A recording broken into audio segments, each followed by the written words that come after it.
Emily stood there, frozen, as Ao looked her in the eyes and said the words that broke her heart, "Your family doesn't fit my image." It felt like the ground disappeared under her feet. This was the man she had dreamed of building a life with, the man she had trusted with her heart. And now, just days before their wedding, he told her there was no space for her family. Not even for her mother, the same woman who once sold bottles of palm oil under the hot sun just to buy Emily school books and food. Her mother, who was now sick and barely holding on, had been looking forward to seeing her only daughter walk down the aisle. But Ao didn't care. There was no invite. No explanation. No seat at the back. Nothing. Just silence and shame. Emily realized then that his love came with a price tag, and her family, her roots, her entire story didn't make the cut. The pain in her chest was heavy, like a stone. How could someone who once held her hand with such warmth now treat her past like a disease? That day, she saw the truth. Ao didn't want all of her, just the version that fit into his shiny world. And the worst part? He thought she would still smile and walk beside him, like nothing was broken. But something had shattered deep inside her, and there was no going back. The wedding was beautiful on the outside, like something from a magazine. The hall sparkled with golden chandeliers, flowers covered every table, and the air smelled like expensive perfume and power. Influencers were everywhere, snapping photos and pretending they knew the bride. Ao stood proudly in his designer suit, shaking hands with politicians, celebrities, and people who only showed up for status. Everyone clapped as Emily walked down the aisle in a lace veil and a dress worth millions, but no one noticed the sadness in her eyes. Her soul was screaming. She wanted to run. She wanted her mother to hold her hand, her little brother to smile at her, her father to whisper, "You look beautiful, my girl." But none of them were there. Ao didn't allow it. He said they would embarrass him, that their presence would ruin the perfect image. So, she stood alone, surrounded by strangers dressed in gold, but feeling completely invisible. Every cheer from his family felt like a slap. Every "congratulations" sounded like, "You don't belong here." When the photographer asked for a family portrait, Emily paused for a second. She looked around. His side was full, uncles, aunties, cousins, even distant relatives. Her side? Empty. Not a single person. Not even a picture of her mother, who was lying in bed back in the village, too sick to move. But Emily still smiled. A soft, broken smile. She smiled because she knew if she cried, the truth would come pouring out, and this wedding wasn't about truth. It was about pretending. Pretending to be happy. Pretending to be proud. Pretending that the girl who once fetched water in bare feet now belonged in this world of wealth and lies. Inside, she was dying. She felt like a guest at her own wedding. A beautiful puppet in a pretty dress. Nobody asked how she felt. Nobody cared. She was just another decoration in Ao's perfect life. The music played, the guests danced, and Emily stood still, feeling like a shadow in her own story. And deep inside, a quiet promise was growing, one that whispered, "This is not how my story ends." The mansion in Lekki was massive. Tall glass windows, marble floors, golden chandeliers, the kind of house people dream of. From the outside, Emily looked like she had it all. Expensive clothes, fancy cars, and a powerful husband. But inside those beautiful walls, her heart was slowly breaking.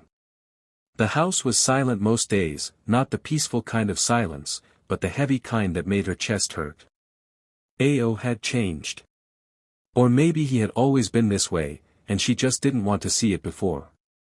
Now that the wedding was over and the cameras had stopped flashing, the real man began to show. Cold. Controlling. Cruel. One day, during a small argument about a visit to her hometown, he looked her straight in the eyes and said, "Your past is baggage. Let it rot in your village." That sentence cut deeper than any slap. Her past. That was her mother. Her father. Her siblings. Her memories. Her whole life. And to him, it meant nothing.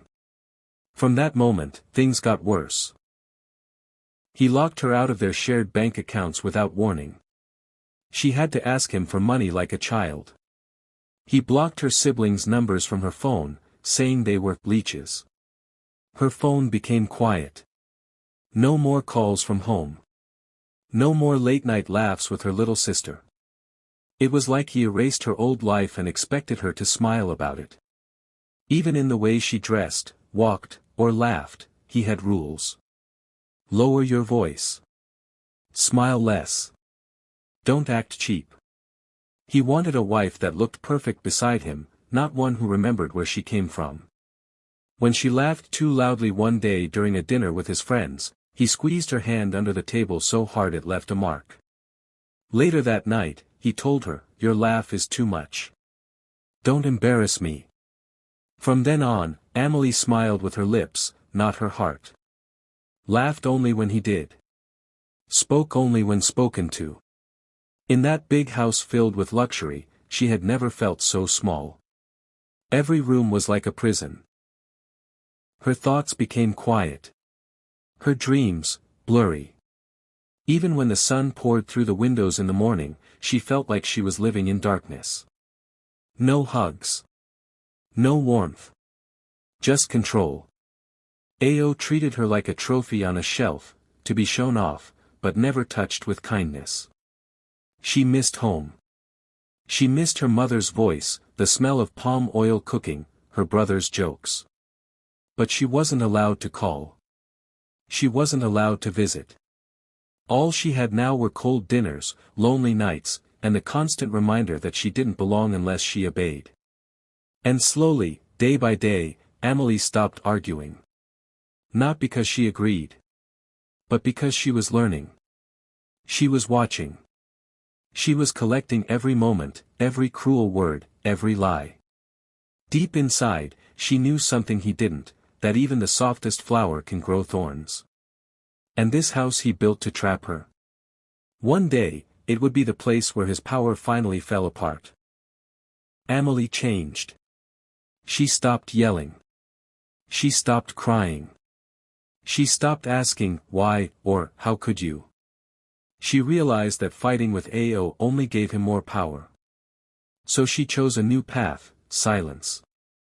But not the silence of weakness. No, this silence had a purpose. While Ao thought she was breaking, she was building something inside. Something strong. Something sharp. She listened more than she spoke. She watched him closely, the way he handled his business calls late at night, the shady men who came to visit, the whispered phone calls he took in the bathroom. She noticed everything. And she never forgot a single detail. She started keeping notes in a small black journal she hid under her clothes in the back of the closet. She wrote down names. Dates. Bank account numbers. Hidden phone lines. Even the names of women he secretly sent money to, women who called him baby, while she was sitting just a few feet away. She smiled when he brought them gifts, pretending not to notice the lipstick stains on his shirts.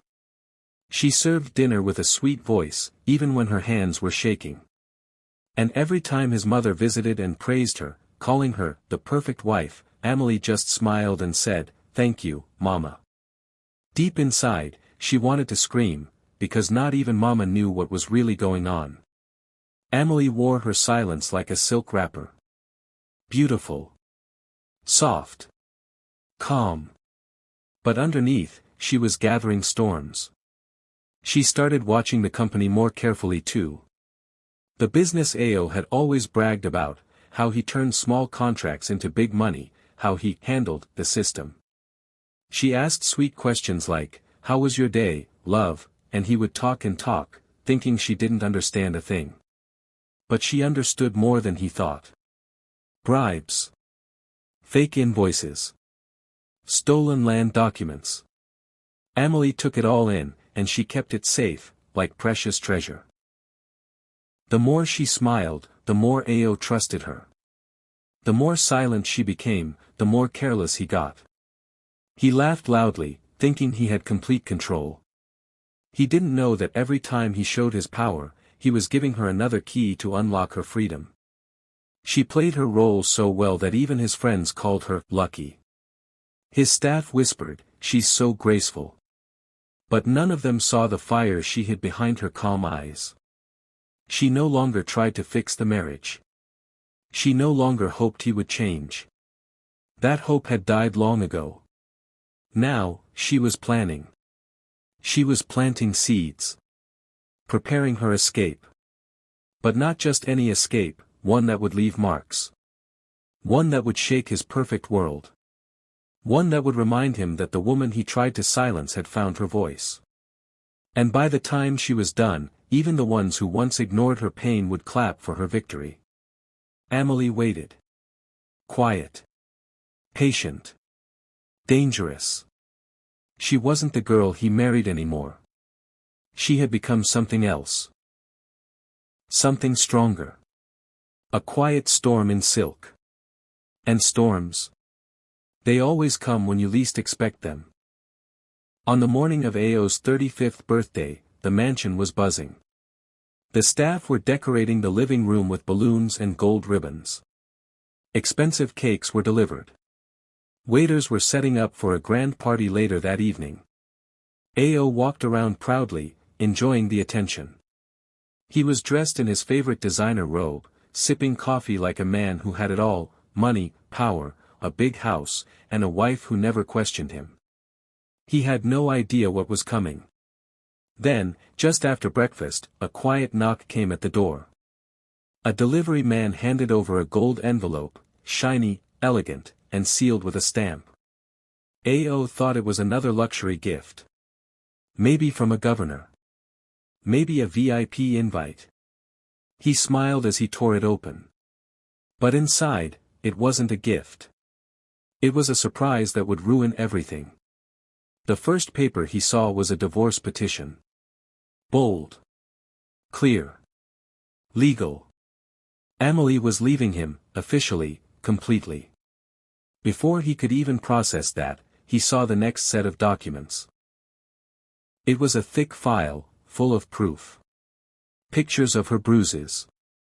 Audio recordings of his threats. Witness statements from staff. Reports from a private doctor. Evidence of everything he thought she had forgotten. Everything he believed he had covered. She hadn't screamed or shouted. She had written it all down. Quietly. Patiently. Legally. And then came the final paper. A legal document showing a transfer of 51% of his company's shares, to her. Not fake. Not emotional. Fully signed and stamped by a lawyer he had trusted. He stared at the paper, his hands shaking, lips dry, heart pounding. How? How did this happen? How did she get so far without him noticing? He called his lawyer, no answer. He called his business partner, voicemail. Everyone had switched sides without saying a word. Amelie had done it. Silently, powerfully, and with no mercy. The man who once told her, "Your past is baggage," now held the weight of his own actions. She had taken the company he worshipped, the pride he wore like a crown, and turned it into her revenge. Not with screaming. Not with drama. Just one gold envelope, and 3 deadly surprises. Ao sat down, his body weak, papers slipping from his hands onto the shiny marble floor. He could hear the staff whispering, but no one dared come close. He looked around his mansion, the same house where he once made her feel so small, and now, for the first time, he felt it too. Small. Alone. Powerless. The party was cancelled. The phone calls stopped. The silence in the house felt louder than ever. Amelie wasn't there to see his face. She didn't need to be. The letter said enough. She had finally walked away, not with pain in her heart, but with the power he thought she'd never have. And this was only the beginning. Because when a quiet woman rises, she rises like a storm. A few weeks after Amelie sent Ao that gold envelope, the one that ended their marriage and shook his world, something new started happening across the city. Beautiful black envelopes with red wax seals were delivered to homes, offices, and even government buildings. People opened them slowly, curious. Inside was a gold invitation with bold words that made everyone stop and read twice: "You are invited to a night of freedom. Divorce party, hosted by Mrs. Amelie Ao Adissa, now just Amelie." It didn't stop there. At the bottom of the invite, the location was written clearly. The Grand Haven Hotel. Yes, the very same luxury hotel where she had once stood in a lace gown, heartbroken because her family wasn't allowed at her wedding. But this time, it was different. This time, she was in control. The whole city started whispering. Some laughed. Some shook their heads. A divorce party, they asked. She must be bold. But others called it powerful. Liberating. Iconic. And when the night arrived, Amelie didn't disappoint. The hotel glowed in red and gold. Every table was decorated with black roses, candles, and velvet cloths. A live band played smooth, upbeat music. Waiters moved around with trays of champagne, and a giant tower of glasses sparkled in the middle of the room. Right next to that tower was a special seat, plush, velvet, and perfectly placed. And guess who sat there, dressed in head-to-toe gold? Ao's mother. She had no idea the seat was meant for her until an usher guided her gently to it. She looked uncomfortable at first, unsure what to expect. But the room was full of familiar faces, people who had once smiled more at her son than at Amelie. Now, they were all clapping for her. Then, Amelie entered. She wore a deep red gown that floated like fire behind her as she walked. Her skin glowed. Her smile was calm. She didn't look like a woman who had been broken. She looked like a woman who had rebuilt herself from the ashes. People stood to clap. Cameras flashed. Even the band slowed down for a moment as she passed. Amelie walked straight into the center of the room, but not before walking past Ao, who stood silently in the back, uninvited and unseen. She leaned close to him, her voice soft but sharp, and whispered, "You banned my family from my happiest day. So I made sure yours watched me celebrate my freedom." Then she turned and walked away. The DJ switched tracks and played "Freedom." Amelie stepped onto the dance floor, and with her first move, the room came alive. She danced with lightness, with power, with peace. People joined her. They laughed. They sang. And somewhere in the corner, Ao's mother watched it all, this time not as the honored guest, but as a quiet witness to her son's biggest loss. Amelie didn't just move on. She moved up, and she made sure the whole world saw her rise. Amelie stepped into the hall, and everything stopped. The lights hit her crimson gown just right, flowing like fire, bold like a queen who had nothing to prove. The room, already buzzing, suddenly erupted into loud cheers and gasps. Cameras clicked. People clapped. Heads turned. She didn't rush. She walked with slow confidence, every step saying, "I'm not the same woman you tried to silence." She didn't need to look around. She knew who was there. She knew Ao stood near the back, trying to blend in. But he couldn't hide from what was coming. As she walked past him, her perfume lingered like a reminder of what he lost. She leaned in slightly, not too close, just enough for her words to cut through the noise. "You banned my blood from my happiest day," she whispered, her voice calm, "so I made sure yours watched me dance on your downfall." Then she straightened her back and walked on without turning. A few seconds later, the DJ changed the music.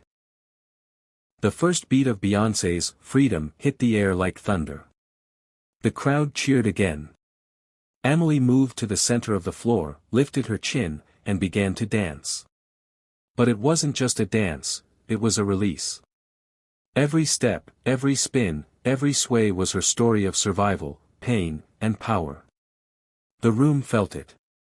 And as the music soared, so did she. No more silence. No more fear. She danced with her whole soul, and never looked back.